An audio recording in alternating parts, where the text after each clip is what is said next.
Hi, welcome to Outer City Limits, the webcomic made from user suggested suggestions on the website.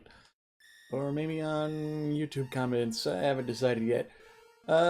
Today's episode is The Juice of Justice. For today's comments, returning champion and reigning Riddler, Cold Fusion, says, I'm just here keeping this completely factual. My temperatures get freezing biennial. That's kind of a Cold Fusion. That's a really weak rhyme. I guess you could say factual as factual, annual, factual, biannual. I don't know. Anyway, for some reason he wants Danny DeVito to sing this, or maybe this is a song by Danny DeVito. It's possible that Danny DeVito has an album, so I don't know. Maybe he's not joking around. Maybe this isn't one of his famous riddles. Maybe he's just quoting his favorite song. Dog chimes in. I legitimately own a free one. Thank you for your time. Own a free what? A free. What do you own? Dog? Come on. Steve Smith, this comic contains the juice of justice. Oh. Steve, I don't know how you got your text to be so big. I'm gonna have to mess with the settings on my website so that you can't make your text so big anymore. But I'm gonna tell you right now, it's a violation of the rules. I don't like that. Steve, you keep your text small. Don't do this. All right, let's get on with the comic. Panel 1, I'm going to try to make these quick because this is a real long one. So, panel 1, we got introduced to our character for today, customer handman, a real handy guy to have around. Just a basic, normal, everyday interaction that you would have at a gas station with a guy with a hand for a head and a thumbnail for a face. Just want to say, I know that I feature energy drinks a lot in my comic. I'm not sponsored by Monster Energy Drink or Red Bull or Viper or Venom or Poison or Highball or Snake Man or Snake Man's Make Oil. Okay, I made that last one up, sorry. Anyway, next panel. Panel 3, oh yeah, I forgot to mention, in panel 3, we're already on the superhero craze. You know, I figure that if I really want to get popular, I gotta get on this superhero thing that seems to be it's pretty fresh. There's some fresh material coming out with the superheroes, so I think it's just about time for me to jump on that as a trend. I think that the time is now for me to make a superhero comic, and this is just the beginning, guys. Just the beginning. Look out. Superheroes for me in the future. Yeah, panel 4. What can you say about a panel like panel 4? I mean, you're going to notice that this is one of those comics with a lot of words and not a lot of drawings. You can see the text bubbles are taking up about half of the panel, maybe more. You know, I'm trying my best to cram in some little drawings, but at the end of the day, that's what superhero comics are all about. Now that I'm superhero focused, I am focused on featuring my actual sponsored content, which is Great Stuff. Great Stuff is a polyurethane expandable foam that's really great for sort of like insulation, although you wouldn't want to use it for all of your insulation. It would be too cost prohibitive. But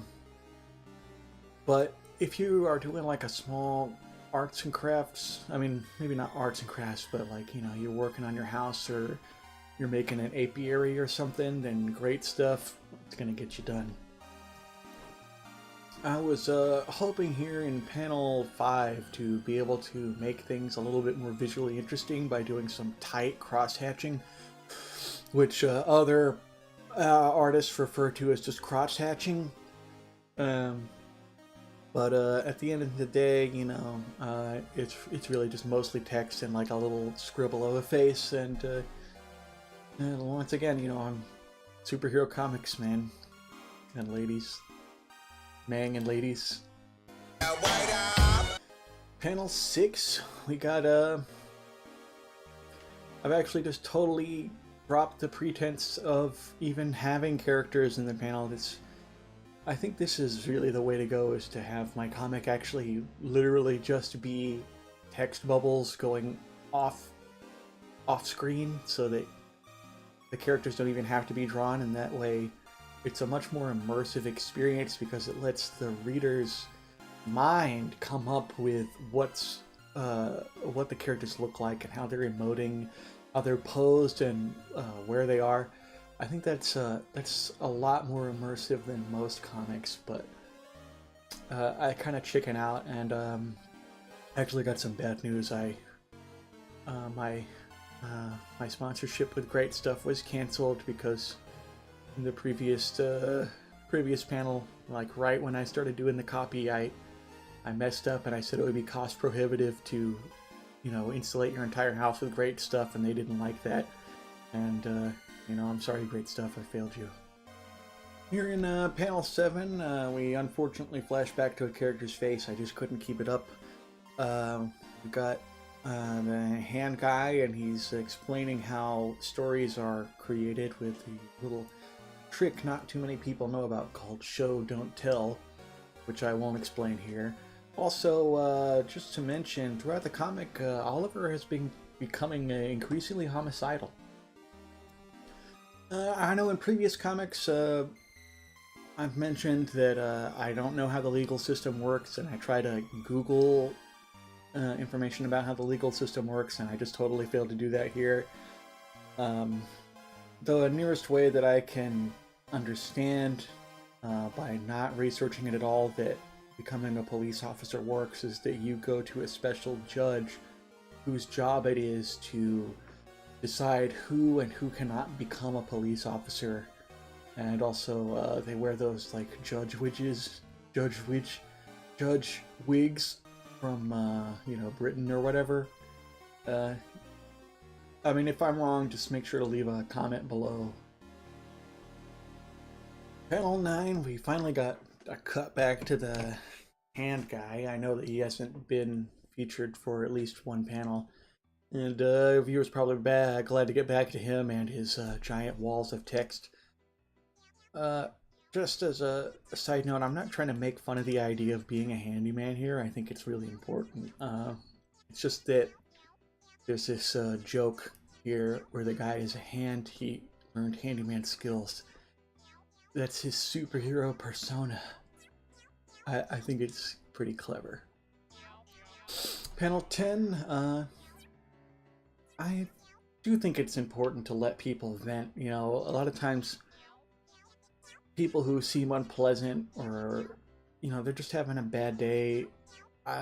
When I was working the register, I mean, you really only get about 1 in 10 people who are gonna treat you badly, and 9 out of 10 times people are gonna be all right to you, and then even half of those 1 people out of 10, so really 5 out of 100 people are just having a bad day, and the other 5 out of 100 people are actually just jerks.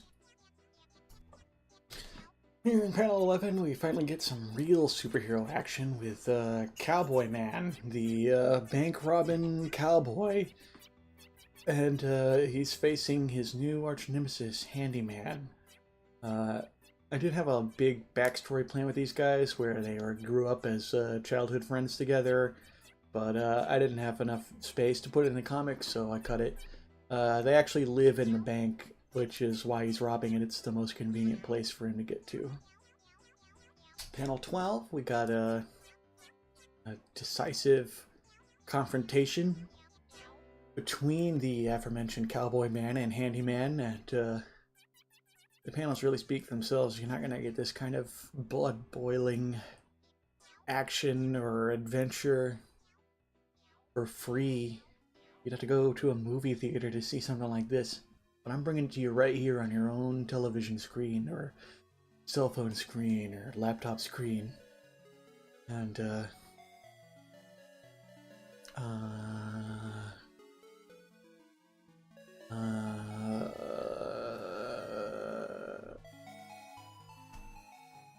panel 13, the luckiest panel that there ever was. We got a close-up of Cowboy Man, and you think that maybe he's got some thick eyebrows.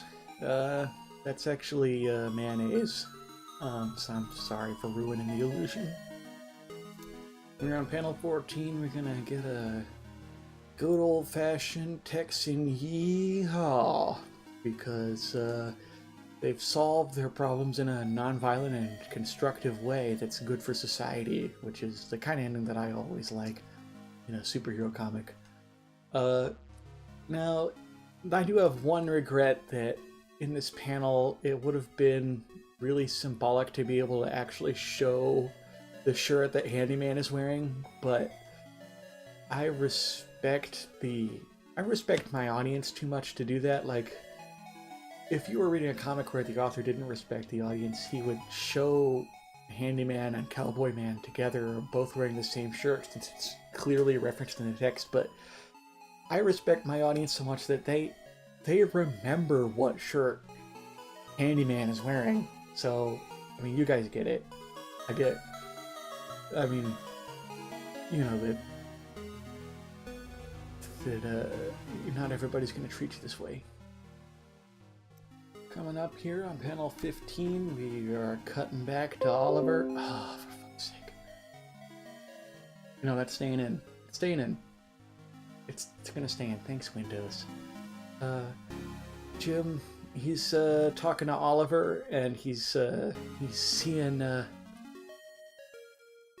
Oliver, and he's vibrating with deadly energy, because Oliver is just on the verge of coming to terms with being a absolute nightmare creature and unleashing his power upon the world. But Jim's got a lot more altruism than Oliver does, and he simply wishes to serve society by mopping the floor. Panel 16, maybe the most action-packed panel that is in this already action-packed superhero comic, where Jim hands Oliver the instrument of his destiny, this floor mop that he can use to create change, positive change in society. Really powerful. Panel 17, the final panel of today's sort of extended comic.